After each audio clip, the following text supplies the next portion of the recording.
Então, pessoal, vamos lá, bom dia. Aula número 3. Vamos falar sobre os crimes omissivos. Lembrando que a gente está seguindo esse livro aqui, ó, que é Direito Penal Preparatório para a segunda fase da OAB. Tá o livro do professor Nidal Hamed aí, Mauro, Letícia, Arnaldo, lá do curso CIS, que a gente vai seguir essa cronologia que está aqui no livro, esse cronograma que está aqui. Vamos lá então, tá? Se tiver dinheiro, compra o livro, faz o curso, que é muito importante. Então vamos lá, crimes omissivos. Os crimes omissivos, ele acontece quando a gente deixa de fazer aquilo que poderia, deveria fazer ou estaria obrigado em virtude de lei. Lembrando que se presente o dever de agir por lei, o agente poderá ser responsabilizado pelo resultado. E esse dever de agir se encontra no artigo 13, parágrafo 2º do Código Penal. Os crimes omissivos, eles podem ser próprios ou impróprios. Os crimes omissivos próprios, eles se consumam ali com a simples omissão ou a conduta negativa do agente, independente do resultado. Há um tipo penal específico que descreve a omissão no verbo nuclear do tipo. Exemplos aí, omissão de socorro, artigo 135 do Código Penal, abandono material, 244 do Código Penal, omissão de notificação de doença, 269 do Código Penal. Lembrando que nesse caso dos crimes omissivos próprios, o agente ele responde pela simples negativa ali, pelo simples não agir, ele já responde. E o resultado servindo apenas como um agravante ou uma causa de aumento de pena. Os crimes omissivos impróprios ou comissivo por omissão, nos crimes omissivos impróprios, o agente não só deve agir, mas ele deve agir para evitar o resultado. Nesse caso, no verbo nuclear, há uma ação ao qual o agente deve agir para evitar o resultado. Para fazer a adequação entre a omissão e o tipo penal, é exigida a passagem pelo artigo 13, parágrafo 2º do Código Penal, que prevê os agentes garantidores a evitar o resultado. Tratando-se, então, de norma extensora que estabelece a ligação entre a omissão e o tipo penal.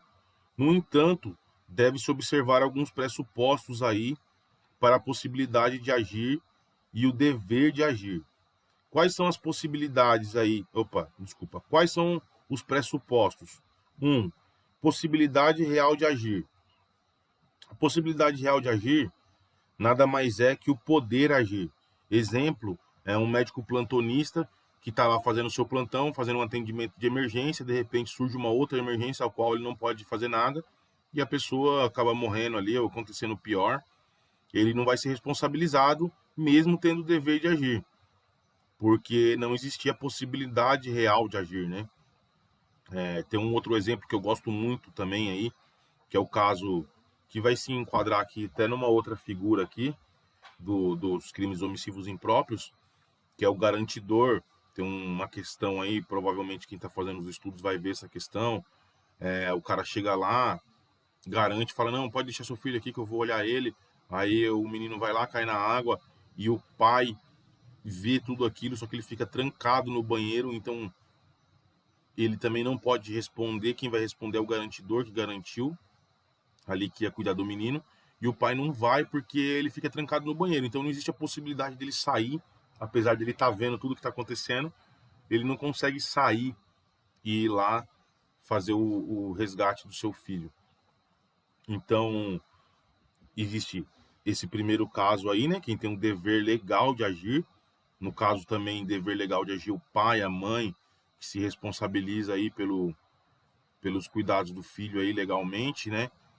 Outros exemplos aí, a mãe que deixa de amamentar o filho para que ele venha a morrer, ou essas mulheres aí que a gente está cansado de ver aí que o pai ou o padrasto abusa da criança e a mãe simplesmente não faz nada. Nesses casos aí, nos casos aqui dos crimes omissivos impróprios, o agente ele vai responder pelo resultado. Por isso que eu estou mencionando esses exemplos aqui. Então, quer dizer, a mãe que deixa de amamentar o filho, ela vai responder, até que o filho chegue a óbito, vai responder por homicídio. A que deixa outra pessoa abusar dos seus filhos lá, a mãe que deixa o padrasto abusar, ou até mesmo o pai, vai responder por estupro de vulnerável, se for o caso de menor, né, de 13 anos aí, né? Então, a gente tem que observar bem aí essa diferença entre crimes omissivos próprios e impróprios. Os crimes omissivos impróprios tem que fazer essa ligação entre a conduta do agente e o resultado, né? Essa análise pode ser feita judicialmente, o magistrado analisa o caso concreto, ou legalmente, que é mais taxativa. Então, dentro do artigo 13, parágrafo 2º, em suas alíneas, ela descreve aí as figuras aí dos garantidores, aí, vamos dizer assim. Então, vamos lá. Nos termos do artigo 13, parágrafo 2º do Código Penal, o dever de agir incumbe a quem? Tem a obrigação por lei, no caso, médico plantonista, aí, pais, né? Responsáveis, você vai ver isso daí na Constituição Federal, no artigo 229, no ECA, artigo 22. 2. Quem assume a responsabilidade, que foi o caso que eu falei um pouquinho antes. Quem assume a responsabilidade? Ah, deixe seu filho aqui que eu vou cuidar. Pode ficar tranquilo, eu vou cuidar dele aqui. Aí vai lá, acontece alguma coisa. E ele vai responder pelo resultado.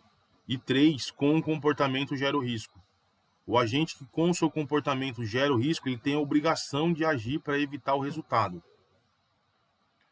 Então vamos lá, vamos voltar desde o começo e vamos fazer um resumão aqui mais compacto ainda.